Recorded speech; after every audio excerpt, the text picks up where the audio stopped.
We enjoy what we do. I worked for the Glidden Paint Company for 20 years. And I retired. I was the number one sales rep in the country. And I retired to open my motorcycle shop. But I wasn't the guy that said, hey, I'm going to open me a motorcycle shop, make a lot of money. Never crossed my mind.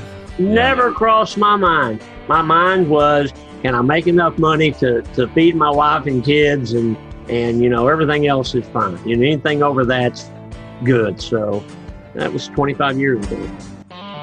Welcome to the Lone Star Plate Podcast. I'm your host, Patrick Scott Armstrong.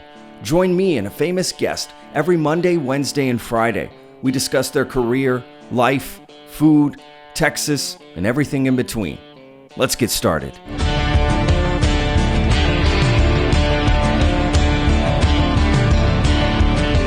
So, all right, let's get to the show. My guest today is Rick Fairless. Okay, that name may sound familiar if you are into vroom vroom motorcycles. I don't know if that was a motorcycle. He does choppers. Okay, so that probably wasn't a chopper sound, but that's all I got, guys. This is the type of guy you just want to have a beer with and chat and, smoke a couple cigarettes. Just really enjoyed talking to this guy. So he has a bike shop up in the Dallas area. This guy puts together the most amazing bikes you have ever seen. If you're listening to this, look at the YouTube video and you'll see some pictures that we put up of the actual bike. And if you're watching this, you'll see the pictures, obviously. I don't know anything about choppers, right, guys? So it's a really great way to learn about choppers. That's why I love having this podcast. We're always bringing on people that I don't know something about, and then we get to learn together about this stuff. I think of Wendy Barker about poetry. Gosh, still one of my favorite episodes. That woman is just amazing. If you didn't listen to that episode, go back and listen. Such a sweet woman. And I learned about poetry and learned about wrestling from Tom Pritchard, learning about all kinds of stuff, food, acting, music. This is from all these people we bring on. So this was another good one. Choppers, super cool. I wish I could ride a chopper. I'm just not built for it. Talk a lot about businesses and also the pandemic and how that's affecting as well, and who are some of his famous customers. And just a great episode. Really enjoyed talking to Rick, and really, just a great guy. Before we get to that, don't forget, like us, subscribe, go online, check us out on social media, okay? Go to Texas Real Food, and you can find everything about the podcast and also about, Texas Real Food. Go to our website, lonestarplate.com, and find all the information about, the other shows that we have. And, of course, any podcast app, we're on it. There's a gazillion of them. Just search the Lone Star Plate, right? Or Patrick Scott Armstrong or Texas Real Food. That'll bring it up. Keep following us online. Check out the show. Don't forget to review us, please. Don't forget, leave those beautiful reviews. The team here loves to see those things, and or just comment on some. Comment on a YouTube, video you see. Just take 2 seconds. You can follow us on YouTube. It's a Texas Real Food page. And make sure you click that little button. It dings, and you can follow us and be notified. Because look, we release 3 episodes a week of awesome Texans. So if you're a Texan or you're not a Texan, you're interested in Texas, you could get into this regardless of where you're from. You can learn a lot about Texas. So enough of me talking. Let's get to the show. Rick Fairless, enjoy. So you're wearing this T-shirt. I love that T-shirt. So Strokers Dallas. This is your bike shop, right? You have in Dallas. Yes, sir. Where are you at, Pat? I'm in Austin, actually. Okay. All right. I grew up in Dallas, though. Where? Really, I graduated from Colleyville Heritage High School. So in that area, Grapevine, Colleyville, Euless. What year? 1998. Okay. So you're an old man now. Oh my gosh! Don't say that. What are you talking about? How's the bike shop affected with everything? My wife and I own 5 companies, and they're all affected. The good thing about the bike shop is that when they, in March, when they close down the businesses, they consider us in the transportation business, so we could actually stay open, but we had to pare everything down. So you really weren't selling, the clothing line or that kind of stuff. And I have a bar and grill. Well, they shut that down. So, it was a huge loss of income that I'll never get back. But, people are starting to come around a little bit. So we're staying busy, and the bar and grill's back open, so it's all good. First of all, I guess I should have started this from the beginning, Rick. I should say I know nothing about bikes, or I don't even know if that's what you call them. Right. You know what I mean? I actually did own a motorcycle at one point, a 1979 Honda. The year I was born, I bought it. I lived in Pennsylvania. I remember I rode that thing like twice. That's it. I wrecked it actually.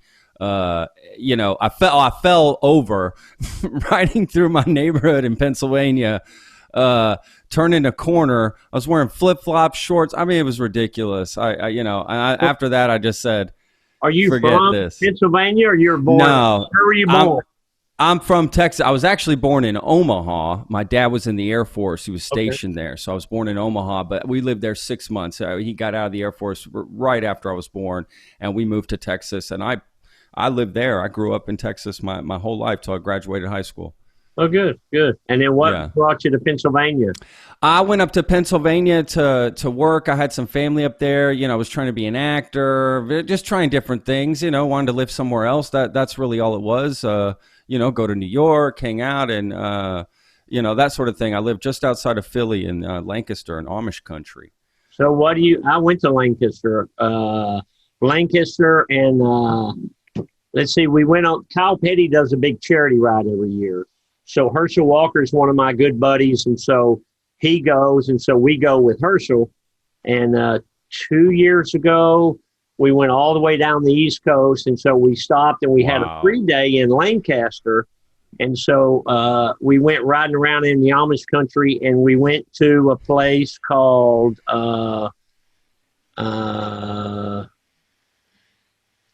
it's something to do with screwing. What was it called? Something to do with making love, fornication, or what was it called? Oh, that's hilarious. It's one of those towns up there. They have bird in hand, and I'll think. Oh, it was a town name. Oh, okay. Yeah. They have so many weird town names up there. Intercourse. It was called Intercourse. Yep, been there. So the shirt said, I took a picture of it. It said, it had the big heart, love, and then in big letters it said intercourse. And then in little letters it said Pennsylvania. So I took a picture of it, and I texted to my wife, and I said, I got you a shirt. She texted me back in 2 seconds and said, don't waste your money. Oh, wow. I kind of like the name Screwed better. That was funny. That's funnier. I think that's better. Texas Real Food, where are they located at? It's all about Texas here in Austin as well. So it's a cool website. Basically, we promote, organic, fresh food, right, from farmers and things like that. So the website, you basically it's real simple. It's like a directory. You put in your zip code, and boom, it brings up all the places around you that offer stuff like that, organic, fresh, natural food. It's a really cool site, actually. Texas Real Food, so I have to check that out. It's really great. No matter where you live, connect you with a local butcher, right? Farmers markets, artisanal places, just businesses you never heard of, but it supports local Texas businesses, and I'm all about that. You said a word that I never heard before, artisanal. What was the word? Artisanal, yeah. What does it mean? That just means like, made by hand, artisanal. You make it by hand. It's personal. No, I never even heard that word before. Your bikes are artisanal. They are. They are artisanal. They're made by hand. Researching you, I was like blown away. First of all, look, I may not be into bikes, but I also respect art, and I respect great engineering and great building, right? Like I can respect good work, and looking through your stuff, man, it's just, mind blown. Just talk about overload on the eyes. Some of the bikes that I saw, just overload on the eyes, man. You are a creator. Talk about artisanal. That's you.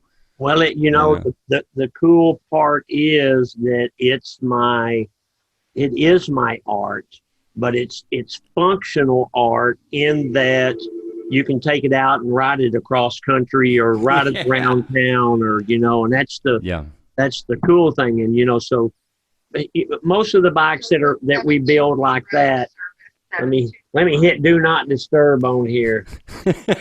Most of the bikes that much I know how to do by myself. I don't have to call any of my helpers in for that one. Right. I love it. Most of the bikes that we do are, Pat buys him a new Harley or has an old Harley and he wants to customize it and make it cool. We do that.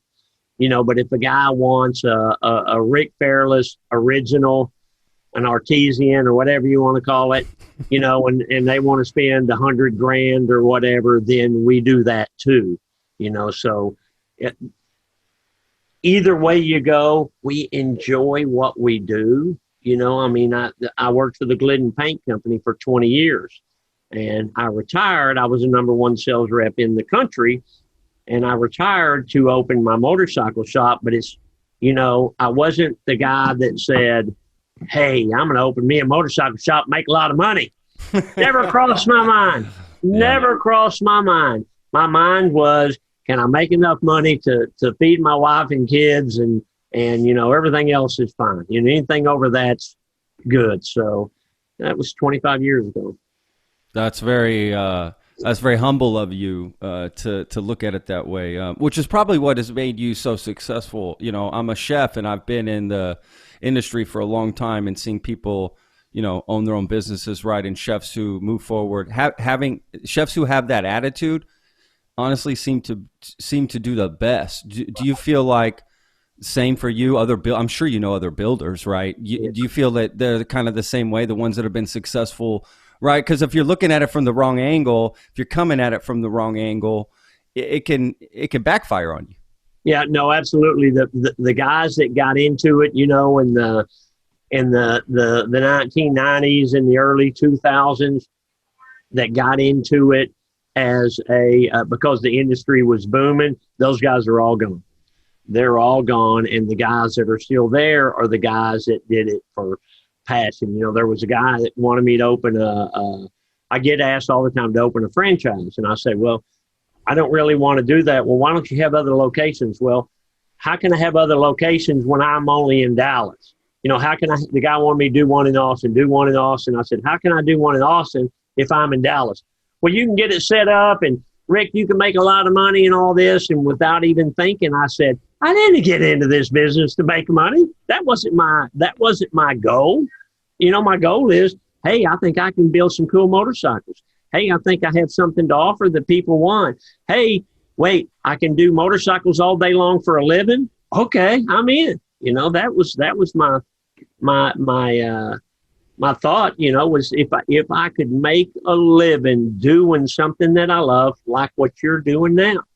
Me and you could be working for. Hold on, let me pick somebody good. We could be working for Walmart in the warehouse, driving a truck. I got buddies that drive trucks. Or we could be working in a cubicle somewhere. No, thanks. I don't want to do that. I agree. Rick, we can pay you 5 times the money you make, but you got to go to work in a cubicle and you got to wear like disco clothes and all that. I'm not doing it. We own... Our property is right by Love Field.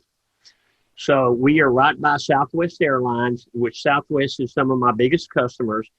And so Southwest, their campus keeps growing. So from my property to the newest Southwest building is 200 yards. So my wife said, what are you going to do when Southwest comes in here one day and they want this corner? Because I got the corner. And I said, well, it depends how bad they want the corner. And she said, you wouldn't sell this property for any amount of money, would you? And I said, no. If they'd say, okay, Rick, you can sell your property, $6 million and put it in the bank. Okay, and then what am I going to do? What am I going to do? You got $6 million in the bank. Okay. What am I going to do with it? I have no desire to drive those fancy foreign cars. I got some of the coolest motorcycles on the planet. The truck I'm driving today is a 57 Chevy beater truck that I love. That's the stuff that I do. Money doesn't mean anything to me other than my wife pays all the bills. Does she have enough money to pay her bills and I can build motorcycles and play with motorcycles and talk to motorcycles? That's what I want to do. So I love that. I love that. No, I love that. That's pretty much how I live my life too. But I haven't done nearly as much as you have. But I love this attitude of, you're there for the bikes, because at the end of the day, right? This kind of goes back to this sort of, you know, feeling that we all have of, what are we trying to do with our lives, right? Like, what we get up every day for, what's the purpose of what we do? And you take that purpose and you want to fulfill it with something you want to do. And as long as the bills are paid, you're good to go. I'm good to go. And I love that. I want to leave the motorcycle industry better than I found it. And, wow. So I think you have. Mission accomplished. That's my goal, so. You've done that. That goal's done. You got to have another goal now, Rick, because that goal's mission accomplished. You've obviously left it better. You got. What I always say here, because it's a compound. We're a motorcycle shop and a bar and grill. That's the main two businesses.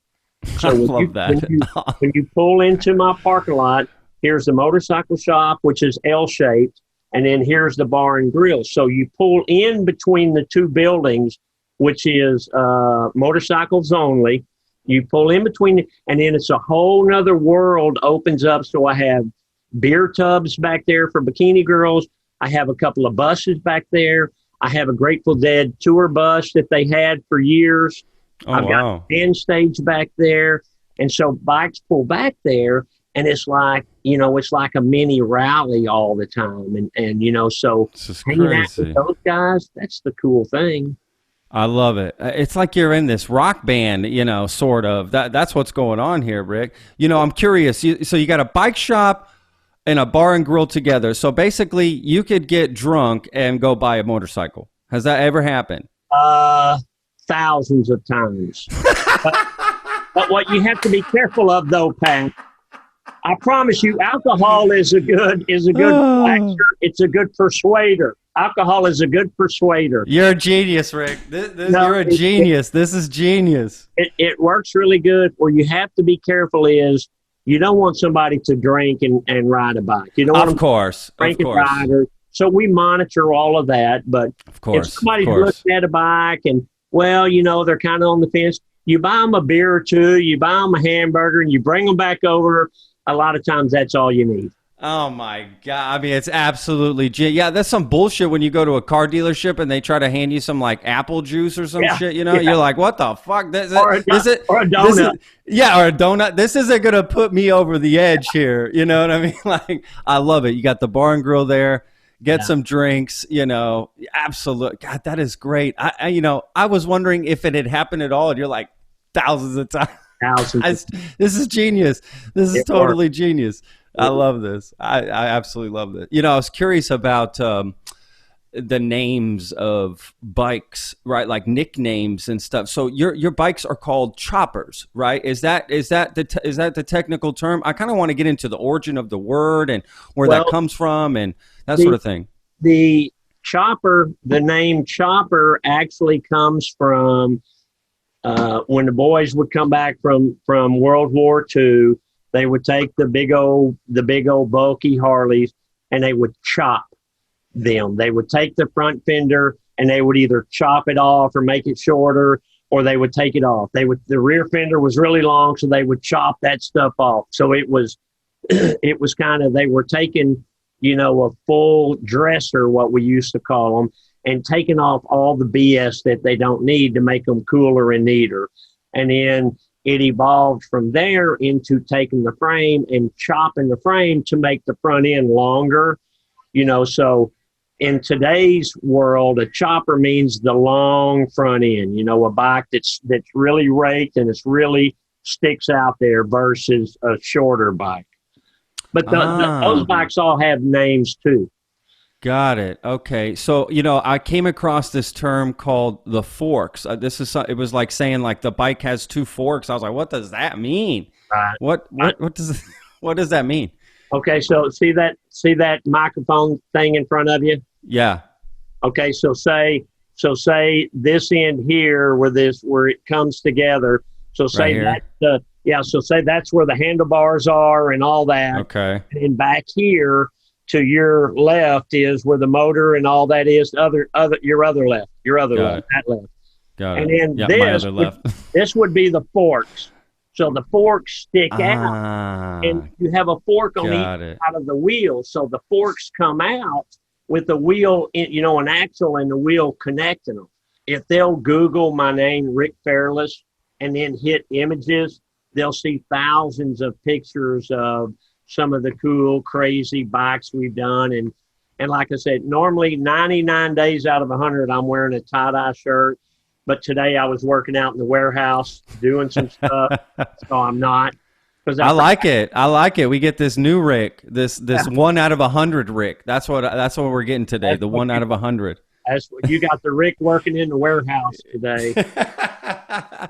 Man, getting your hands dirty. Love it. I can't imagine working at a job that I didn't like, or I can't imagine waking up in the morning and thinking, oh my God, I got to go do, because even when I worked with Glidden, Glidden was actually, there's a small Texas chain called Roach Paint Company, and Roach Paint Company had 30 stores, and the corporate office and the plant was downtown Dallas. Well, my mom's aunt and uncle, my great aunt and uncle, owned it.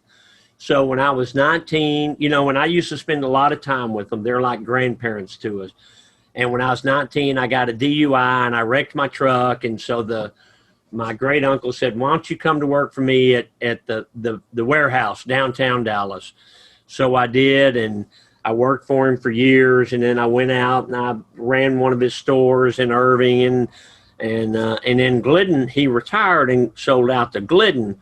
Well, then, here's the difference. When we were Roach Paint Company, my store in Irving, which is where I'm born and raised and still live, we were in the company, we were store number 4.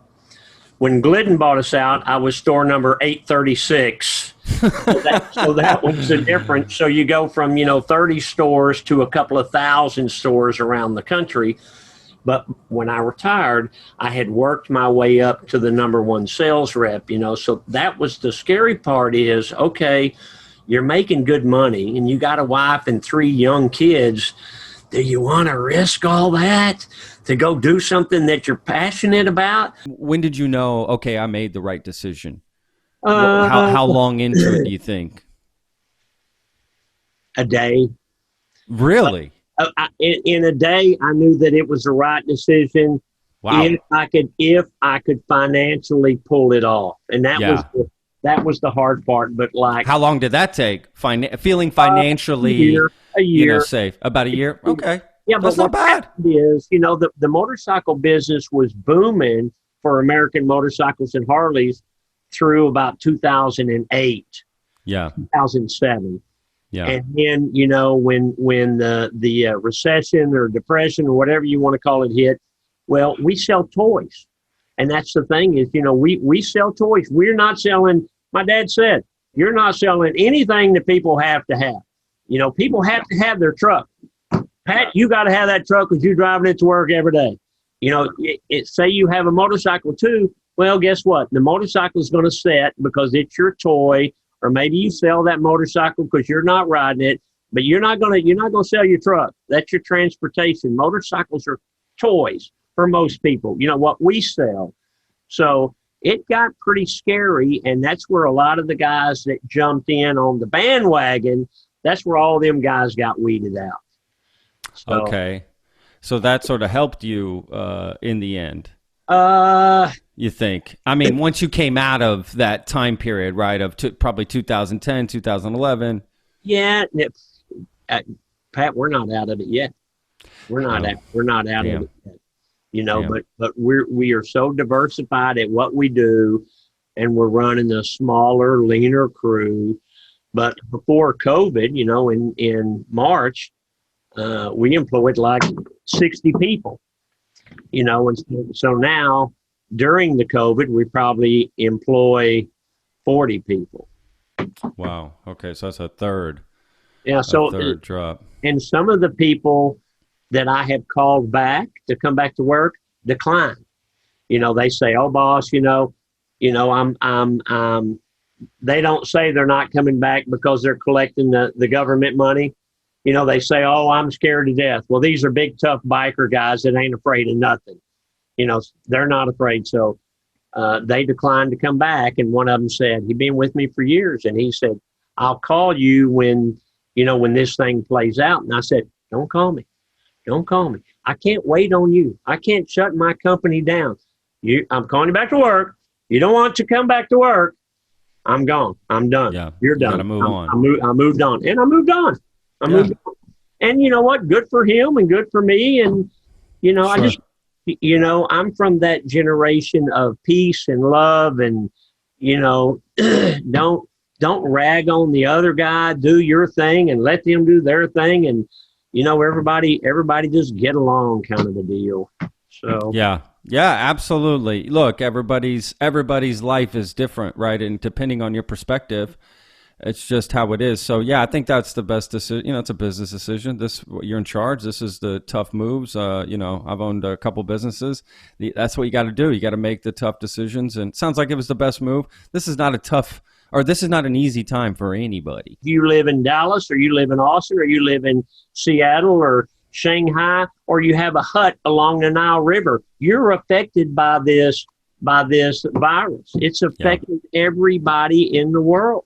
Yeah. That's why my grandkids are up here.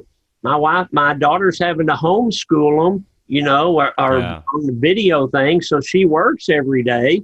So how do you do it? I gave my grandson, he's 6. I gave him an office up here. He's got an office with a computer and that's right. And I've been watching, because I still come to work even earlier now. I get to work like at 2:00 in the morning every day. What? You get to work at 2:00 in the morning? Every day, 7 days. That's earlier than a farmer. Even a farmer would be looking at you side-eyed. My dad always said I should have been a farmer because I get up and I go to, because I'm in bed by 7:30 at night. But so when I'm here and I'm working at my desk and I'm doing all this stuff, I have a big screen TV on that wall over there. So I watch old movies and stuff. I record all that.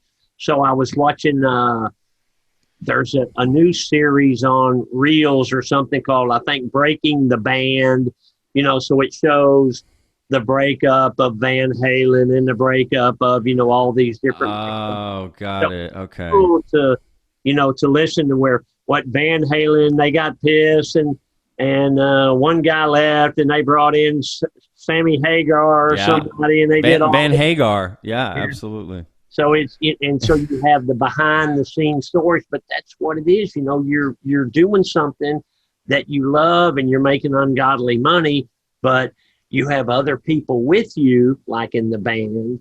And if that relationship is not good, then you're in trouble. I also looked, you've had your own experience with having a couple TV shows, so you've actually sort of stepped into that realm yourself and, but yeah, let's talk about the shows and all that work. And did you feel that was sort of happening to you? Maybe people giving you notes. Hey, Rick, you need to be this way. Hey, Rick, you need to wear this. Hey, Rick, say this. Hey, Rick, this, did you feel some of that coming on? You didn't feel it coming on, brother. It slapped you in the head. Basically, if you're going to do, reality, I'm going to have a news flash for you. Reality TV is not real. It ain't real. So basically they tell you, okay, this is my football. You want to play football? Well, you're going to play the way I tell you to play. You don't want to play football? You don't want to? Then you get out of the way, and there's 8 million people behind you that want to. So we did, like on the first series we ever did called Texas Hardtails. Yeah. And, can I cuss on your show? Oh, yeah. Yeah, so, I thought I already cussed. I thought I already myself cussed, yeah. So we did the first episode, and then the second episode, when it wasn't a script, it was an outline. And they give you the outline, and I look at it, and I said, do I got to be an asshole in every episode? And they said, yeah. And I said, okay, I guess I'll be an asshole, and it's not me. That's not who I am. So we did the shows, and they were awesome. They were awesome for business. And, and it's reality TV is based in reality, but it has to be interesting. So they take things that have actually happened in a lot of cases, and then they recreate it. And then they'll say, hey, so this happened. Yeah, this happened one time. well, what if this happened? What if when that guy said this, you did this and you threw this out and then he wrote his, okay, well, so that's kind of reality TV, which is good. It's like when you watch on some of the History Channel stuff or some biography things and they say it's based on a true story. Yeah. That's what reality TV is. So we've done 2 different series. I've been in some episodes. My buddy owns Gas Monkey Garage, Richard Rawlins. So I've been on some of his stuff. I've done some cooking channel stuff. I've done all kinds of storage war stuff. So we've done a lot of TV over the past 25 years. And we actually got a deal. We're working with a production company when the COVID hit. So, hopefully when all this is over, we can kind of reignite that deal. What was that? Was that going to be something about the bikes as well? Yeah. Or? So, because this place is so unusual because it's 2.5 acres. On any given Saturday and Sunday, I got 500 to 1,000 bikes here. I got bikini girls selling beer. I could totally see, of course. I think you should absolutely have a show. Have this crazy parties going on every week. I got to go check this place out the next time I'm up in Dallas now. I'm going to stick out like a sore thumb, but we'll figure it out, One of the customers that I had for years was Ross Perot Senior. So here's one of the biggest guys in the country that ran for president. Yeah. And his house is, it's 4 or 5 miles from here. Of course, he died last year, but he used to come up and he didn't really like bikes. He liked to watch people. So he'd come up wearing a Hawaiian shirt and Bermuda shorts and drink a Dr. Pepper and eat a hamburger and just kind of sit out there. And just hang out. No, most people didn't even know it's him. Like a lot of people, I used to watch the show American Chopper. Right. How real is a lot of that? I mean, I guess after talking to you about the reality, so do you think a lot of that stuff was scripted too, their fights and stuff? Because that seemed pretty intense. That was a family business, and it kind of saddened me, honestly, to see it tear apart that way. Was it the TV? Was it the fame? Was it the problems already there? Kind of sad. Honestly, it saddened me to see that. Yes. It was all of those. I mean, it was. Those guys are good guys. But they caught the lightning in a bottle kind of thing, and the show really took off. And they knew that, fighting amongst themselves was great for ratings and all that. So they accentuated all of that, and it tore their family apart. And now that the show's been off the air, they've kind of semi got back, but it's not like it used to be. And, they made a lot of money, but, I don't know. Is it worth it? I don't know. At what cost, right? Yeah, exactly. You make a lot of money, but at what cost? Yeah. That's a funny way to look at it, too, because you made a lot of money, but at what cost? What cost? Right? Like, that's crazy to think about. It's an exchange. You're exchanging one thing for another because, nothing's free, right? He basically traded his son for money. Yeah, exactly. And those guys got a bad rap. A lot of times they charge for autographs or, I've heard all the horror stories because I'm in the industry with them and, people would stand in line for hours and then be a certain time. Nope. They're not signing any more autographs today, so I don't know how much of that is true. Those guys have always been nice to me, but I don't know how they are with their fans. I know that they've been humbled. They didn't have the show when the show went off. They lost a lot of stuff. They instantly had money problems. Because they didn't have all the big money rolling in anymore. But I think they've got everything situated, and they're doing okay. They're still making bikes. Still making bikes, yeah. That's good. Maybe they're happy to just be back to, twisting the wrench, or I don't know the term. Is that the term? I don't. Yeah, that's the term. Yeah, just that kind of stuff. Just building bikes. Just out there twisting wrench, right? Kicking tires, I guess. I'm curious when you start a bike, Rick. Yeah, let's say you're going to start an original. Let's not talk about customizing some, which I think is cool unto itself, but I'm sure you probably love, okay, someone has commissioned me to start with an original. Are you, do you try, do you listen to what that person is saying to you of what they want? I guess to some extent, but to some extent you're kind of like, I'm going to give you maybe even what you don't even know to ask for, if that makes sense. Does that make sense? Yes, there's a lot of guys in the industry, especially when the industry was booming, that their attitude was, if you want a Rick Fairless bike, then you shut up and write me the check and that ain't me. If I'm going to build a bike for Pat, what's your last name, Pat? Armstrong, like the astronaut. If I was going to build a bike for Pat Armstrong, I want to know Pat Armstrong. And I have lots of people that we built bikes for, and they say, oh, just do your thing. Just do your thing. Okay. But I got about 100 questions, and I want to know, where are you from? Where'd you grow up? What's your favorite kind of music? What year did you get out of high school? Are you married? You got kids? Do you like the NFL? What's your favorite cartoons? I want to know these things so that I can get to know the person. A quick example is I built a bike 5 years ago for a guy, and he wanted me to do a Rick Fairless custom. He said, just do it. And I said, I want to ask you a bunch of questions. And he said, that's not necessary, Justin. I said, it is necessary for me. I want the bike to mean something to you.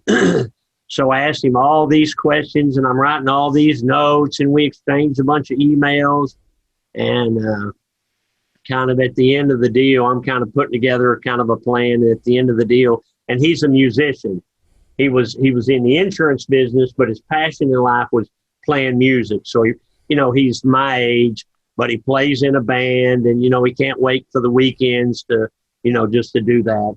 Nothing big, but that music was his passion. And went through all these questions, and one of the last things he said was, he lives in Pennsylvania, and one of the last things he said was, oh, when I was growing up, I lived in New York. And in 1969, me and my girlfriend's brother hitchhiked to Woodstock. And I said, you were at Woodstock? And he said, oh, yeah, man, it's one of the coolest things. And I knew what I was going to do right then. So I built him a Woodstock-themed bike, which was really cool. And wound up 2 years later, I built him another bike. So... Man, his band must be going pretty good. Well, he was the CEO of a big insurance company, so money was not a problem to him. Gotcha. Okay, right on. Wow. But money does buy you some things. Money. He was an insurance guy, and he loves it. So yeah, I love that. Love that. If I'm gonna build Pat Armstrong a bike, I want to know Pat Armstrong. I want to get in your head so that when I build something, it's not just me, it's you.